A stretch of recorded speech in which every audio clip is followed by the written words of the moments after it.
Bueno, pues Lili, primero que nada, gracias por recibirnos en tu casa. Gracias. Gracias por la confianza de querer contar tus historias engarzadas, porque vaya que hay que contar, porque tú eres no nada más un rostro emblemático en la pantalla azteca, eres una guerrera, eres una periodista intachable y muy valiente, muy valiente. Gracias, una gran Mónica. historia la tuya para platicar.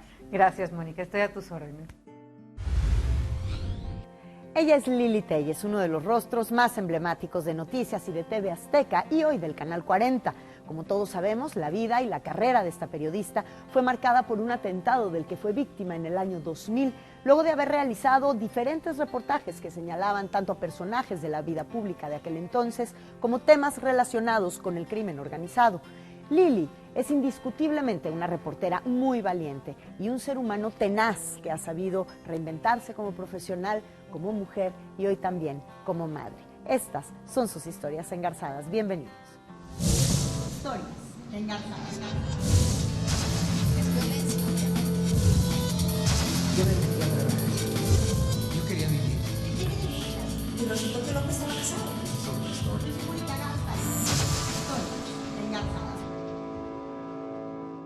Lili del Carmen Téllez García nació en Hermosillo, Sonora, el 14 de noviembre de 1967, pero fue en la ciudad de Ensenada donde pasó sus primeros años de infancia, al lado de sus padres, Jesús Téllez Villescusa, abogado de profesión, y Lili García Plata, y sus hermanas menores, Claudia, Sandra y Adriana. Tengo como dos patrias chicas, la de Sonora y Ensenada, que ahí pasé, pues yo creo que los mejores años de mi vida. Mi padre era abogado y tuvo una historia muy particular porque a los 30 años de edad, yo apenas había nacido, perdió los dos riñones, le dejaron de funcionar.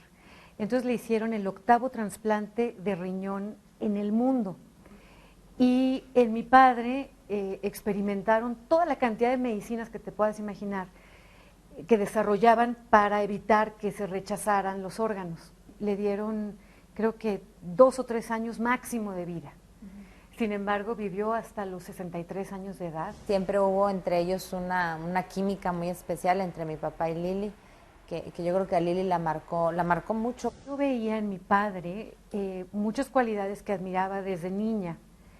Tenía un gran aprecio por la vida y tenía una forma de vivir la vida muy tranquila. Él no se mortificaba por situaciones menores. Estaba un paso más allá. Por eso para Lili fue un golpe muy duro cuando sus padres decidieron divorciarse en 1979, pues esto además implicó un cambio de residencia y de vida para ella y sus hermanas. Yo todavía a esta edad lo recuerdo con mucha tristeza. Se divorcian mis papás y nos venimos a vivir a México. Aquí viví 2 años y medio. Supongo que separarte de tu papá fue muy duro, ¿no? Sí, fue un cambio espantoso. Mi papá y Lili, pues ya por la edad que tenían, yo creo se disfrutaban mucho en otra manera. Todo lo que mi papá ya le podía inculcar por la edad que tenía. Yo siento que sí lo debe haber extrañado. Todas lo extrañábamos, pero ella en una manera ya diferente. Lili amaba Ensenada, era muy feliz ahí. Y entonces de repente el divorcio de mis padres y también tenerse que ir de Ensenada, dejar el mar que tanto le gustaba, para Lili fue muy difícil.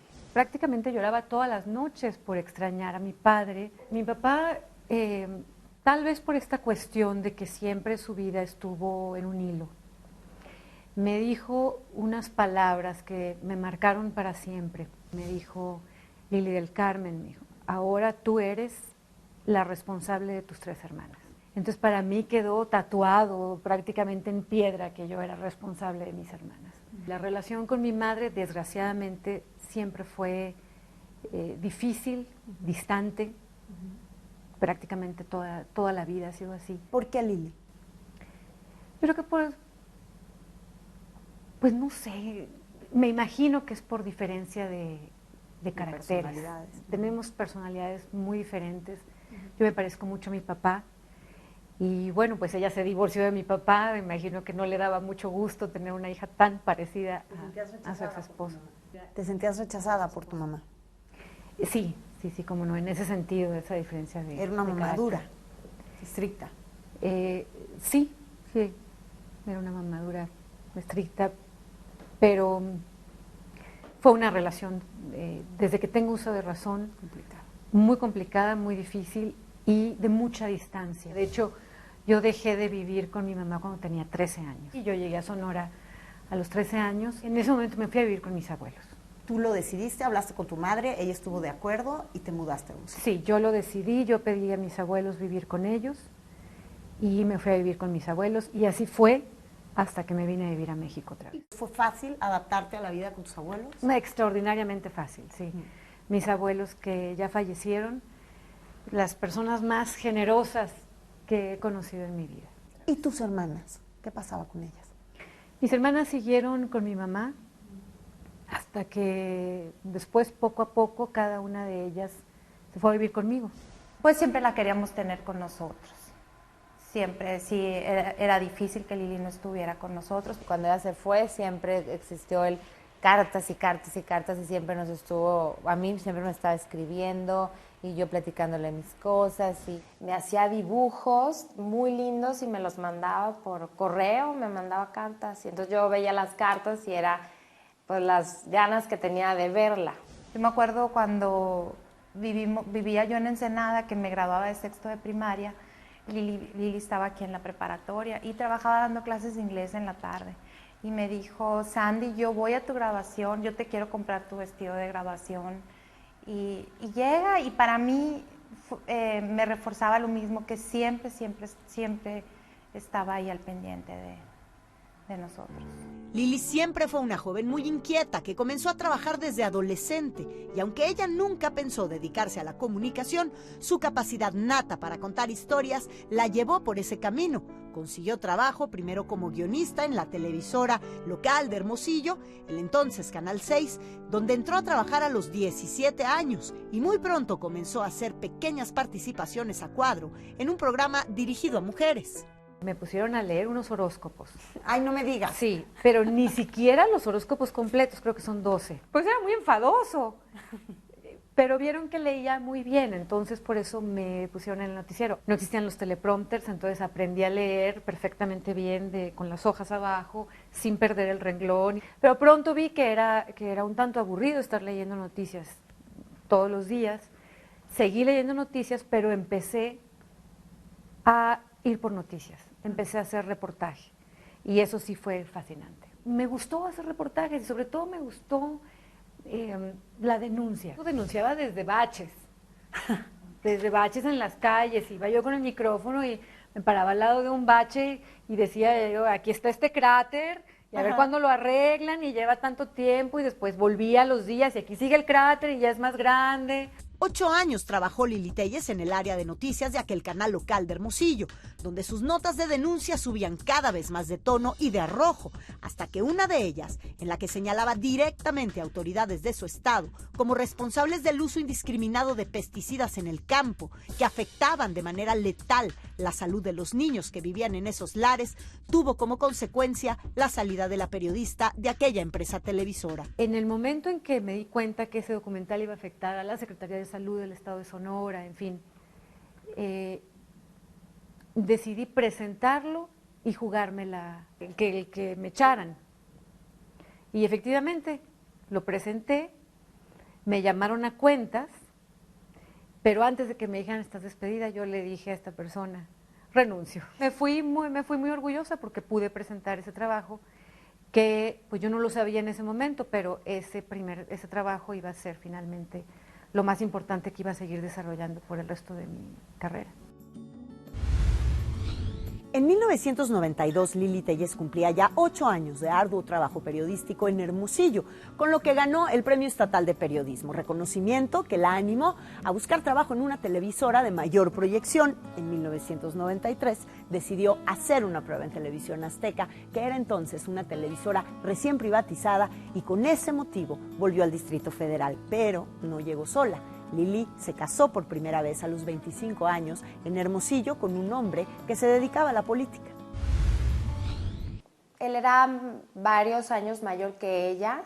Sí provocó mucha controversia que Lili anduviera con una persona tan mayor. pues no sé si lo ubicó, lo quiso ver tipo como papá, a lo mejor con algo se identificó más bien como papá.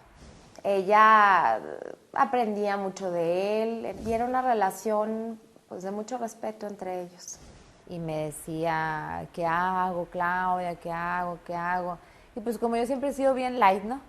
Yo le decía, pues, ay, total, cásate con él y si no funciona, pues adiós. Porque sí lo quería, o sea, ella sentía que sí lo quería en ese momento. Y fue duro para ella tomar la decisión de casarse, de hecho. Fue un matrimonio totalmente intrascendente, solo por el civil, del cual tengo muy malos recuerdos. Después de haberme casado con él, intentó utilizarme para conseguir beneficios laborales para él, así que inmediatamente di por terminado el matrimonio. No me fue difícil porque en ese sentido soy muy determinante. Así como con los libros y las películas, los que ya leí o ya vi no los vuelvo a ver nunca, lo mismo en ese sentido. Así que en medio de su proceso de separación, Lili le pidió apoyo para entrar a la recién creada Televisión Azteca a un paisano suyo que ya empezaba a pisar fuerte en el medio de la noticia en aquel momento, Javier Alatorre. Ese arranque de Televisión Azteca fue muy interesante porque se conformó con el trabajo de muchísimas personas de diferentes partes del país. Había chavos, chavas, gente muy jovencita que llegaba de Nuevo León, otros que llegaban de Veracruz, muchos de la Ciudad de México. Parecería que el semillero era la Ciudad de México, pero no fue así. Entonces era una visión muy interesante para conformar el proyecto de Hechos. Llega también Lili Téllez a la Ciudad de México, ya con alguna experiencia en Sonora. Yo no la conocía, pero se presentó muy bien, se presentó muy profesionalmente. Cuando digo muy profesionalmente es a pedir, pruébenme, ¿no? Vean qué es lo que yo puedo hacer. Me dije, Javier, nada más ayúdame a que me hagan un casting. Entonces, sí, cómo no, Javier es una persona muy generosa, sí. No nada más conmigo, yo lo he visto en actos de generosidad increíbles. Entonces me consiguió el casting. Cuando se dice la palabra casting parecería que es únicamente por imagen o por el delivery o la manera de hablar. No, yo creo que cuando se hace un casting también se revisa lo que traes, también se revisa la forma en la que trabajas, también se revisa la pasión que tienes en este oficio. Llevaba yo mis videos de mis programas que había hecho en Sonora y en una mano, las pestañas perfectamente bien pintadas de vaca clarabella, con la distancia entre cada una, y la novena de la Virgen de Schoenstatt, que es muy milagrosa. Pero bien que funcionó, porque entré finalmente. Estaba muy jovencita, era una muñequita, realmente una mujer muy bonita, muy trabajadora, muy ambiciosa, con muchas ganas de hacer las cosas bien y también como muy encandilada por la gran ciudad a la que había llegado. Y fue así que Lili Téllez inició en TV Azteca en un espacio matutino llamado A Primera Hora, al lado del periodista Pablo Latapí. Nos encanta estar contigo una vez más aquí a Primera Hora. Les mandamos un caluroso saludo de buenos días a todos en la República Mexicana y por supuesto le invitamos a que se quede con nosotros durante 2 horas y media de información y de entretenimiento, Pablo. No se va a arrepentir. Pues mira, Lili lo que tenía y lo que tiene es que es una de las caras más hermosas que hay en la televisión, sobre todo en noticias, y es muy aguda. En esa época pues era el trabajo de conductora, acompañada de algunos trabajos de reportera, pero lo hacía con un gran profesionalismo, una gran entrega y con muchísimo entusiasmo.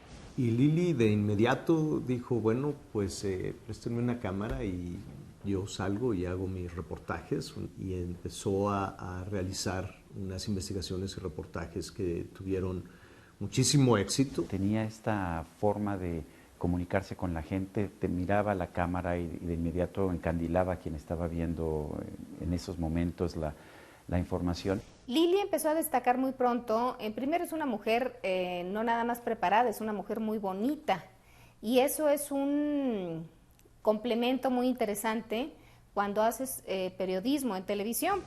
pero no era una niña bonita nada más, realmente entendía los problemas, entendía la política. Era cercana a un grupo político que había venido de Sonora acompañando al candidato, la trágica historia de Luis Donaldo Colosio, y ella seguía vinculada con ese grupo. Conocía, por supuesto, a todos los personajes de la política de Sonora, y tú me podrás decir, bueno, Sonora, un estado por ahí perdido en el Pacífico. No, Sonora ha dado 3 presidentes a México, había un Manlio Fabio Beltrones, un Luis Donaldo Colosio, bueno, realmente era una entidad muy política. Efectivamente, Lili Téllez rápidamente tomó fuerza como figura de noticias, tanto que fue quien inauguró el noticiero del mediodía de la entonces recién nacida TV Azteca. ¿Qué tal? Bienvenidos a Hechos de la Tarde. Les habla Lili Téllez. Esto es TV Azteca, transmitiendo en directo a toda la República Mexicana.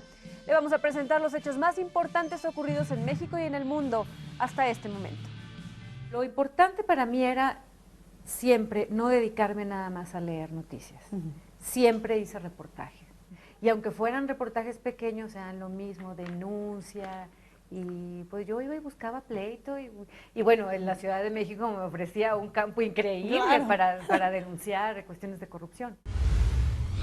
Las notas de denuncia en los reportajes de Lili Téllez pronto se convirtieron en reportajes mucho más elaborados que involucraban personajes hasta entonces impronunciables, lo que no tardó en amenazar la vida de la comunicadora.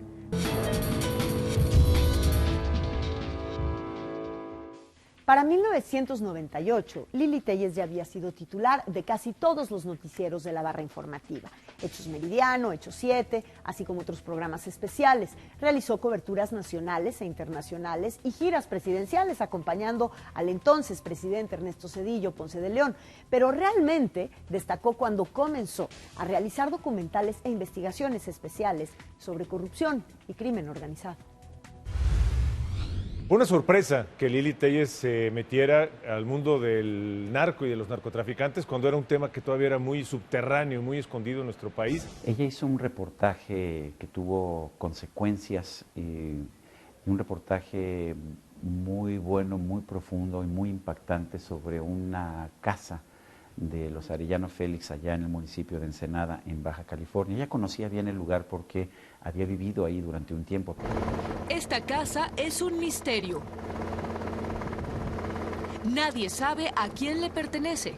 Se localiza en la ciudad de Ensenada, Baja California, en la cima del cerro de Chapultepec, sobre un terreno de 8.500 metros cuadrados, en el corazón del más lujoso fraccionamiento de la ciudad. Los trabajadores se negaron a revelar la identidad del dueño. Una empleada doméstica se mostró sumamente nerviosa. ¿Y por qué está usted aquí adentro? Pues porque aquí trabajo. Sí, pero no sabe quién es el dueño. No sé. ¿Quién la contrató? Pues una persona. ¿Y sabe quién es? No. Más allá del chisme de la calle, los rumores por debajo de la mesa han despertado la sospecha de que esta casa podría ser producto del lavado de dinero. Lo cierto es que el domicilio de los dueños legales extrañamente se ubica en un barrio de clase baja de Tijuana. Mañana le presentaremos lo que encontramos ahí, en la segunda parte de esta investigación. Este reportaje, de hecho, tuvo consecuencias, llevó a investigaciones por parte de la policía, en fin, tuvo realmente un impacto importante. Entonces yo veía que eso no pasaba en la televisión. Ese tipo de reportaje no se presentaba en la televisión nacional abierta.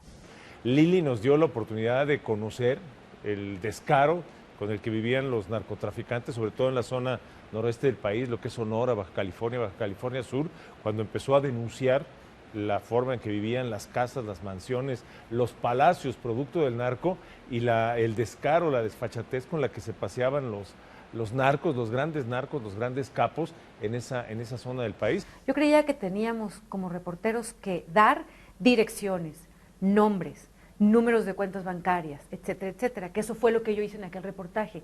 Datos exactos, específicos, con imágenes y con fotos, y yo misma iba y buscaba los domicilios. Yo creía que teníamos que aportar estos datos duros, exhibirlos y no dejarle a la autoridad ningún pretexto para no ir a decomisar la casa y a perseguir a estas personas e ir por el otro domicilio y las armas, etcétera, etcétera. Y levantaron también muchísima polémica, ¿no? Cuando digo polémica, pues seguramente hubo algunos personajes que no nada más alzaron la ceja, ¿no? Que se preocuparon, no sé si se preocuparon o se enojaron, pero hubo una reacción que no fue necesariamente la mejor. Entonces yo no estaba muy consciente de el peligro en el que me estaba metiendo. Era una época en que no había tantos asesinatos de periodistas. Le acababa de pasar a Blancornel así. No sé por qué yo pensé que a mí no me iba a pasar. Estaba muy entusiasmada haciendo esas denuncias. Entonces después de esto todavía me fui a Sinaloa a buscar las propiedades de otro narcotraficante que no era conocido en aquel momento, el Mayo Zambada. Entonces yo pensé, bueno, pues así le voy a seguir por todo el país, exhibiendo los negocios y las casas de estos capos. Entonces yo pensaba, y la PGR los va a ir asegurando, y bueno, pues le vamos a hacer un bien al país. La historia resultó muy diferente y la aprendí en una forma muy ruda. Del lado de tu vida personal, tus hermanas, tu familia, tus amigos, ¿no te decían, Lili, ya no te metas?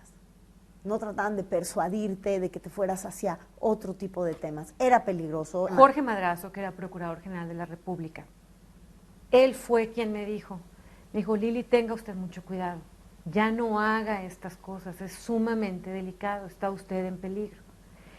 Pero yo no le hice caso. Tú sabes que en este oficio que tenemos te guías mucho por el instinto, mucho por el olfato. Cuando vas avanzando en una investigación, cuando vas encontrando los elementos que quieres, difícilmente escuchas, ¿no? Porque te apasiona lo que estás haciendo, lo vas buscando y difícilmente escuchas muchísimas cosas, no nada más los riesgos de hacer este oficio, ¿no? No los escuchaba ni los hubiera escuchado, yo tenía que descubrir las cosas yo misma. Lili Téllez continuó con su labor de denuncia y en mayo del año 2000 inició una investigación para la realización de los documentales llamados Abusos de Poder, caso Samuel del Villar, quien era entonces Procurador de Justicia capitalino, donde la periodista cuestionaba su proceder en el caso del asesinato del conductor de televisión Paco Stanley, ocurrido el 7 de junio de 1999.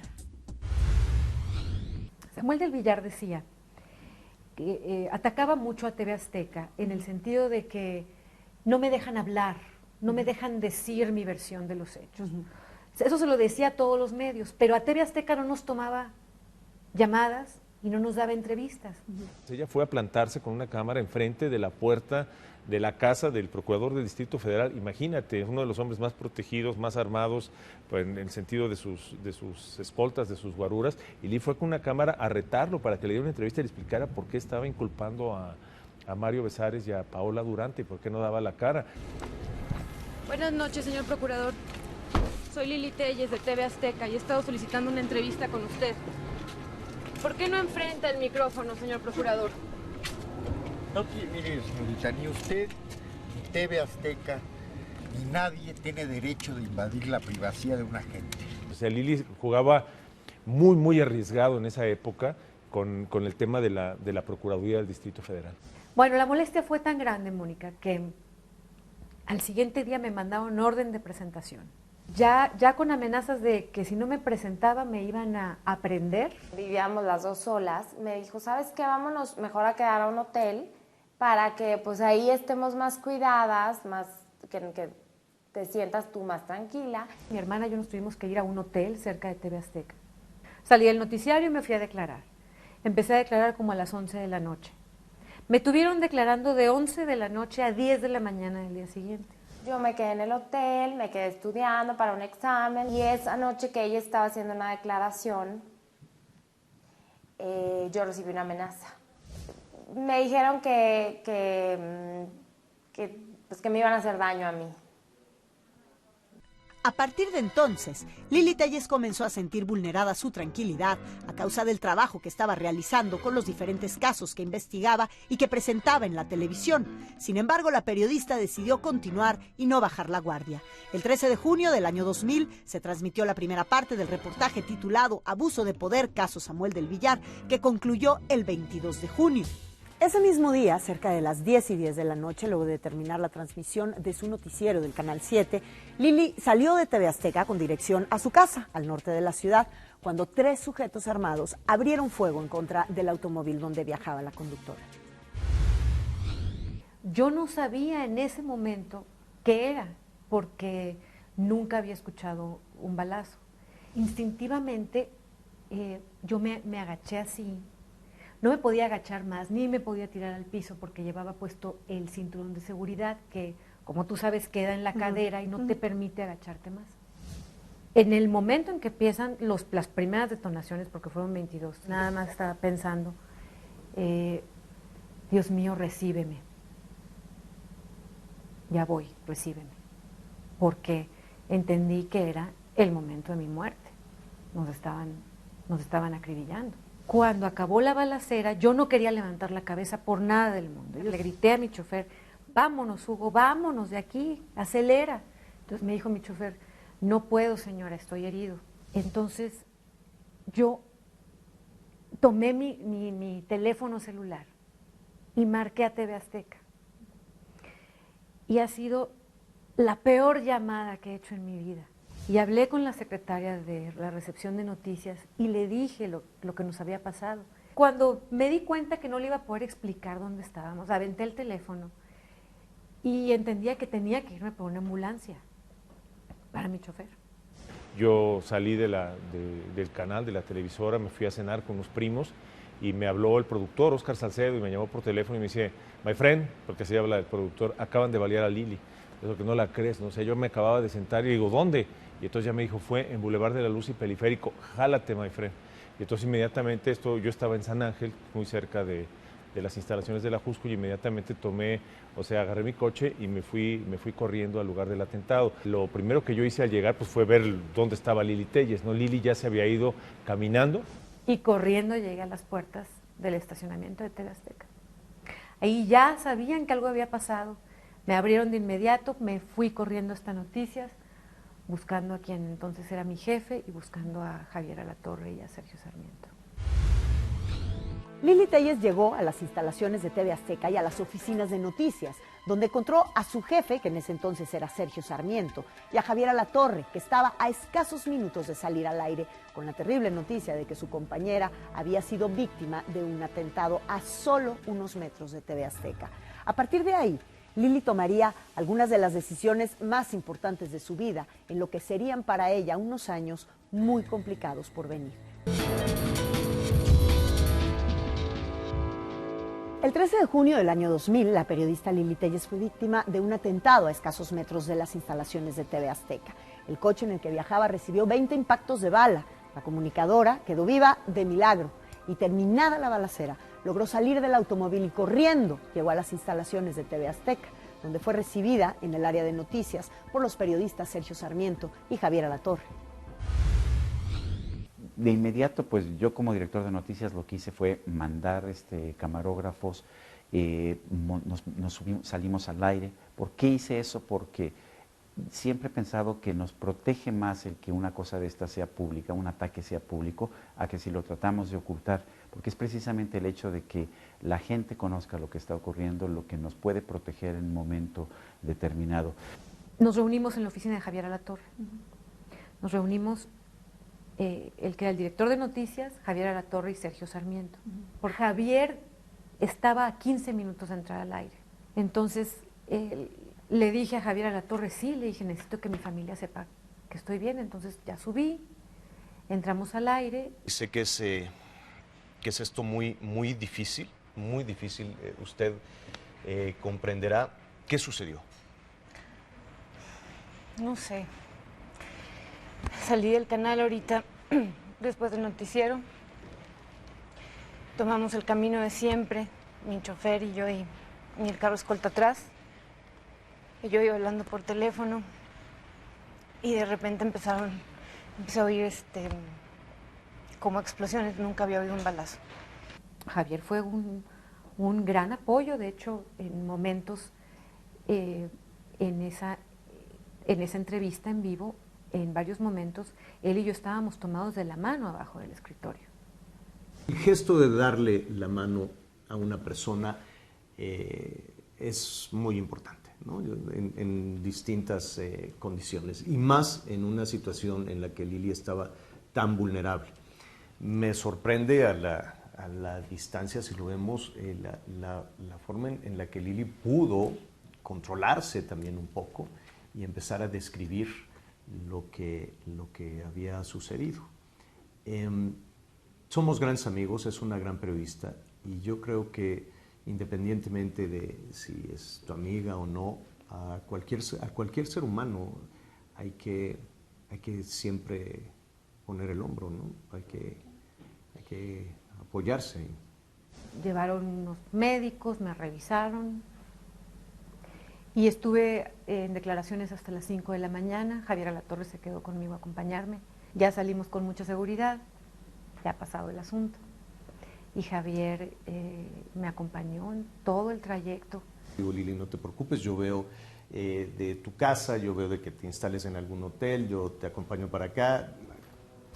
Tómate un café, muy importante que sentir esta parte de respaldo de tus colegas, ¿no? Cuando viene este ataque, muchos que estábamos alrededor de Lili, la propia Lili, nos sentimos de repente vulnerables, y yo creo que Lili en particular se sintió muy vulnerable. Después hubo que protegerla, de hecho, durante mucho tiempo, porque para empezar no sabíamos de dónde había venido el ataque, era un ataque serio. ¿Quién fue? No lo sé. Yo lo que te puedo decir es a Samuel del Villar me negó a mí, negó a todo el mundo que él hubiera estado involucrado, pero además no tenía mucho sentido en realidad que lo hubiera hecho él.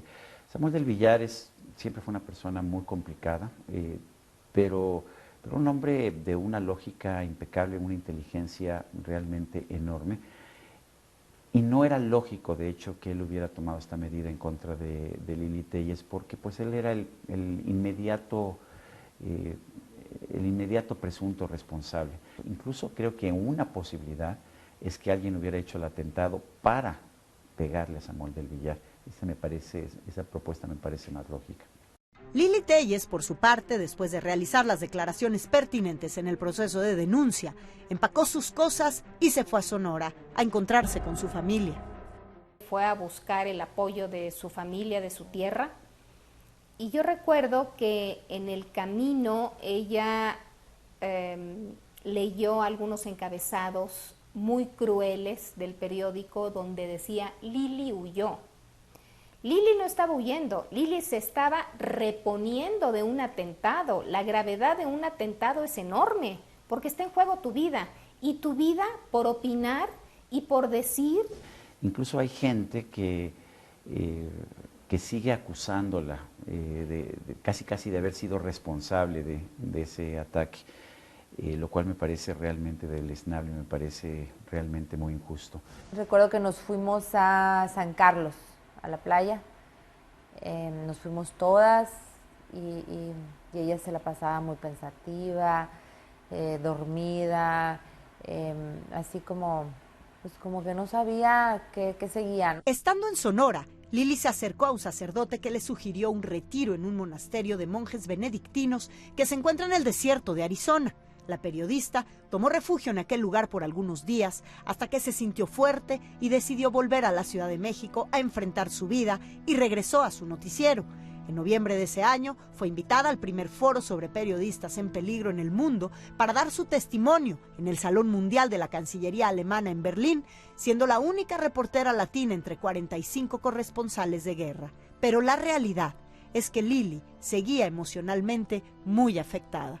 Meses después tuve síndrome de estrés postraumático. Se me presentó eso con una depresión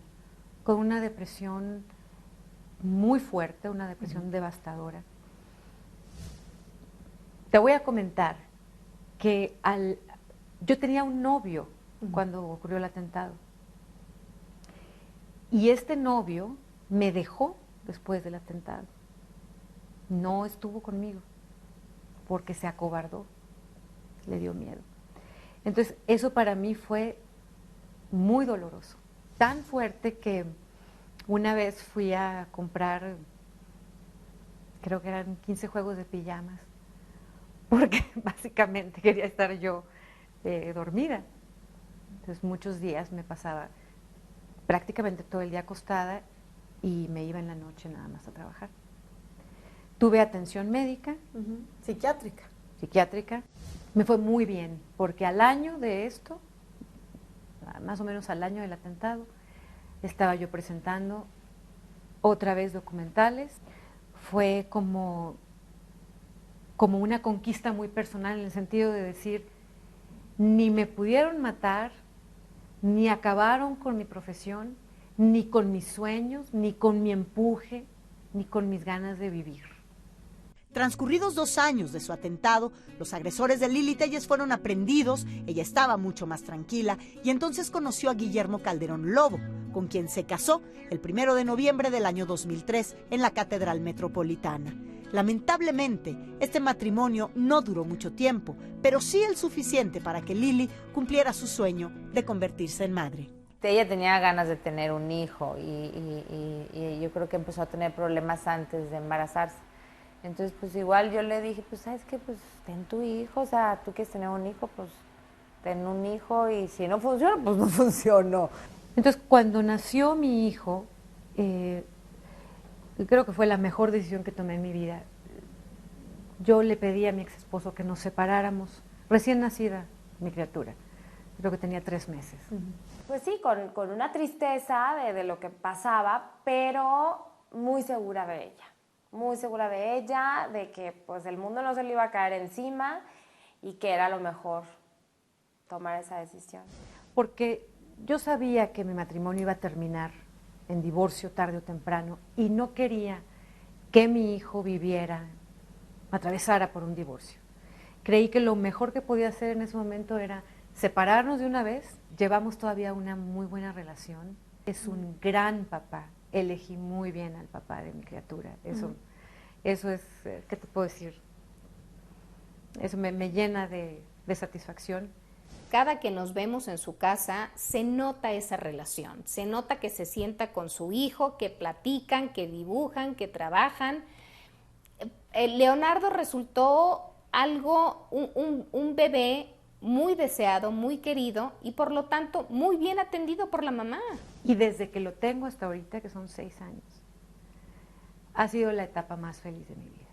No tengo palabras para describirte cómo me ha llenado todo lo que soy. Son los momentos en que yo he realmente pensado, para esto nací, cómo valía la pena estar viva.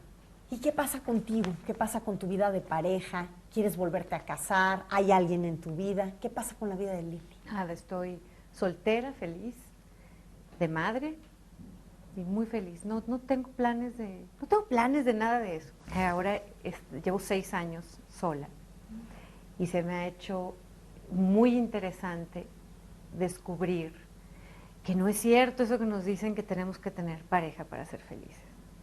El poder estar plena conmigo, sola, sin la pareja, se me ha hecho fascinante, porque es un viaje al interior de uno mismo. Aprender a confiar en uno, a platicarse uno las cosas. Creo a nivel racional que la vida se disfruta más con pareja, eso sí. Así que si un día se me da la oportunidad, con mucho gusto, bienvenido sea el amor. El día de hoy, Lili Téllez equilibra su tiempo y su vida con su hijo Leonardo y su trabajo como periodista. De lunes a viernes presenta en el Canal 40, Informativo 40 en corto, así como las investigaciones especiales del programa Mitos y Hechos en Azteca 13.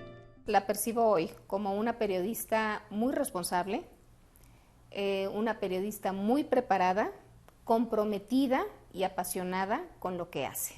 Hace trabajos emotivos, hace trabajos de fondo. Dentro de algunos años espero que la recordemos por sus reportajes y no por finalmente un ataque que fue muy dramático, pero que no debe marcar toda una vida. Es una gran mujer, es una gran madre, es una gran amiga que ha construido y ha hecho cosas extraordinarias, ha hecho grandes investigaciones, está haciendo un gran programa y ella ha demostrado que ha podido superar estos acontecimientos para seguir construyendo. Tal vez ahorita es la etapa de mi vida en que más contenta he estado. Pues qué maravilla y qué maravilla que podamos contar, que puedas contar tu historia entonces, precisamente en esa etapa. Tal vez por eso te la estoy contando hasta ahorita. Tal vez por eso me animo. Y yo te lo agradezco muchísimo y estoy segura que todo el público que nos va a ver lo va a agradecer mucho también. Gracias a ti, Mónica. Gracias, Lili. Yo soy Mónica Garza y los espero la próxima semana con más historias engarzadas. Muy buenas noches.